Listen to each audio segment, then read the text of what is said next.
What's up everyone, it's TheRazoredEdge, and today I'm here to bring you guys a breakdown of the Impact multiplayer gameplay that has been revealed on IGN First, which is their month-long coverage of Gears of War 4.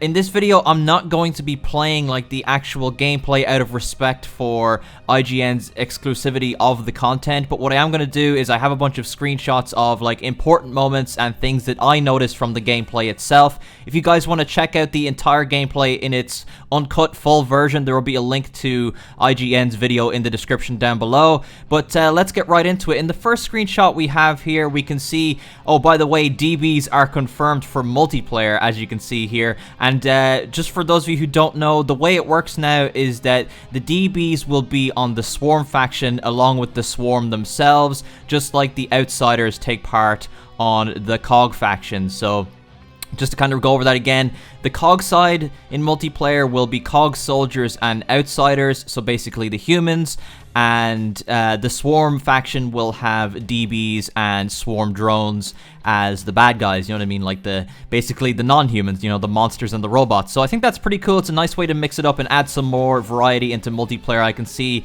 you know, infinite possibilities when it comes to, you know, characters and skins and things of that nature. But anyway, into this screenshot here, so right away we can see this DB, he has an Enforcer in his hand, which is the SMG, which we were shown for the first time in the campaign footage that was shown in the very first video for IGN First. So you can see that he's using that there. And if you look at the DB that's kind of in the Nasher fight with Reyna over there, he's holding a Nasher in his hand, and on his back he has a Lancer. So some people were kind of like, oh, do the DBs only get to use, you know, the DB weapons? And no, they get the exact same treatment as every other multiplayer character. They get to use the Lancer, all of that kind of stuff, the Hammer Burst, everything. So they're not restricted in any kind of way. They're just a multiplayer skin. So, alright, and so in this next screenshot here, we get a good look at kind of the landscape of the map. The map is divided in half by a giant plane. Like, there's a plane crash that has taken place.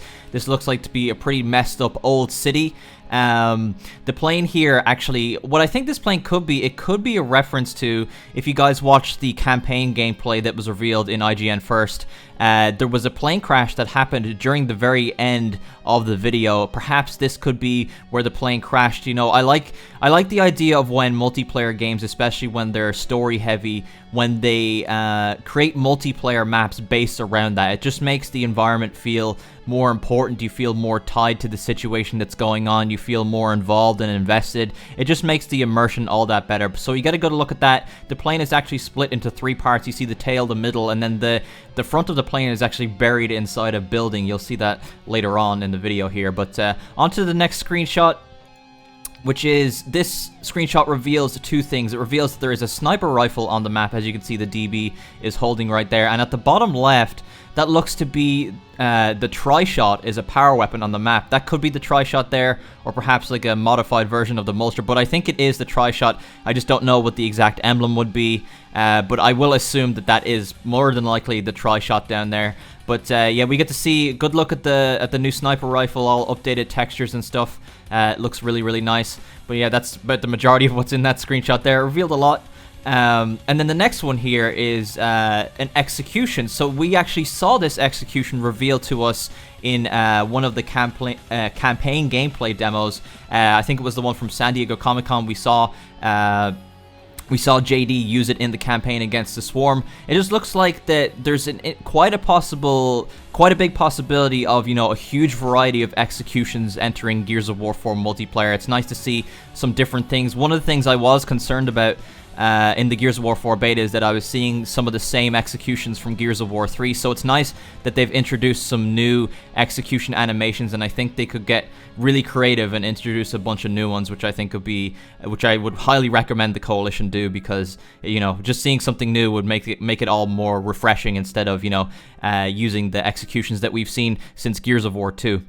And alright, let's see here. On to the next one, we have, in this screenshot, this reveals, again, if you look at the bottom left, we can see, well, actually, first of all, you can see the DB holding a Lancer, so that proves that he's not just limited to holding an Enforcer SMG. But down at the bottom left, we can see that the Ember which it was it looked like to be like an energy type sniper rifle from the campaign footage that we saw on IGN first, and also the buzzkill is a power weapon on this map. So there seems to be a lot of power weapons on this map. It seems to be quite large scale, which is kind of nice. I know a lot of people were kind of concerned that maps are quite big in Gears of War 4, but I think for 5v5, and if there are a lot of power weapons, it gives, you know, the map will kind of close in on itself because there's plenty of range weapons, like if we have the Ember and the long shot, and then the buzzkill. It just seems like it gives you all of that space to work with, but the weapons kind of, you know, compensate for that size. So yeah, so we have the Ember and the buzzkill on the map as well. And then in this next screenshot, we have a good look at the brand new headshot symbol for the kill feed. I know a lot of people are concerned about this, especially people who create montages and stuff, but the DeeBee here has just headshotted somebody across the map, and we get a good look at the headshot symbol there. I just thought it was interesting. It looks much cleaner than it did in the Gears of War 4 beta. Everything does. Everything looks way, way, way nicer. So just thought I'd give you guys a look at that since I spotted it there. Oh, and right here we have, it's like a slightly different variant of the classic chainsaw execution we've seen in Gears of War 3. He kind of cuts straight down from, you know, the chest down to the waist instead of kind of from the side. It's like a slight variant, but it's very similar to the chainsaw execution that we've seen in the past. So it's nice that they can still hold on to some classic executions and introduce some new ones at the same time. Just the more executions, the better, I feel. But yeah, on to the next one here. We have this is like the first time we got a good look at the DeeBee just kind of standing up against cover. He's holding the enforcer there. It looks like somebody's trying to either shoot at the person sitting behind that. Actually, no. Now that I'm looking at it there, the person behind the cover there is shooting the Ember, which is the energy sniper rifle, or lightning, or electricity. I'm not sure what exactly it's shooting. We'll just call it an energy weapon for now. It seems to be some kind of charge-up sniper rifle. It looks like he's shooting at someone who's elevated up on the map, perhaps on the stairs that we've seen earlier. But we have a good look at the DeeBee here holding his enforcer. So you can see all the parts there, all the joints and stuff. It just looks really, really cool. I think they're, personally, I think they are a great addition to the multiplayer. It's nice to see some variety there. All right, let's get to the next screenshot, which is, okay, so after the previous screenshot, the DeeBee that was sitting on the cover ran and pushed the guy who was shooting the Ember, and does this execution that looked quite similar. If you guys remember the sawed-off execution from Gears of War 3, it's very, very similar style execution to that, except instead of just snapping the person's neck, the pressure underneath Del's chin there makes his head explode, which is really ruthless. It's quite nasty to watch. So yeah, if you guys want to see that, definitely there'll be a link down in the description for you guys to check that out. And okay, on to the next screenshot here. They actually kind of do like a pan around the map, like a fly-through video that's attached on the end of the multiplayer gameplay. There's a good look at kind of like the indoor area of the plane. The crash plane is kind of like used as a set piece, but it's also used as, you know, a fighting area. So you can see bits of cover there kind of spread throughout. It's a nice way to kind of like section off the map. And then in the next screenshot here, you can see kind of the luggage that kind of halves off between the two sides of the plane. And then in the next screenshot here, this is kind of like to the side of the plane near one of the sniper spawns, or well, the sniper spawn. I assume there's only one, but it says Lima Station, and Lima Station is interesting for a few reasons. Lima was a human city located within the Jacinto Plateau on Serra. You guys might remember it from the Gears of War Ram's Shadow campaign. It was the city that you were protecting as the COG and fighting against the COG as General Ram, so that's what that is.